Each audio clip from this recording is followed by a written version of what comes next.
Assalamualaikum. Hari ni kita nak masuk ke answer ni. Dua produk, satu injector cleaner.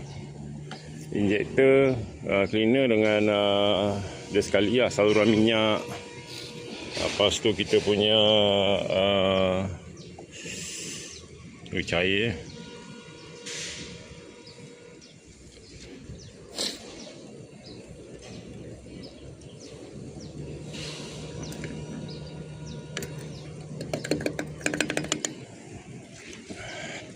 Ini untuk injektor cuci injektor dengan kita punya catcon.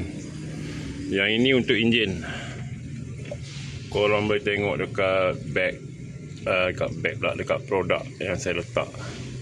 Produk dia Tim Sam awak. Korang boleh lawati kedai dia.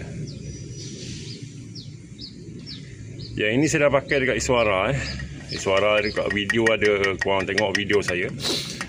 Enjin memang smooth lah.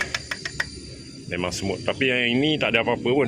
Lepas saya pakai, saya bawa ke mana-mana tak ada apa-apa pun. Tak ada rasa apa-apa lah. Tapi yang ini ada senyap. Harga pun kalau 5 biji saya beli kat Shopee, 5 ni package dia RM17. Boleh lah. Alright.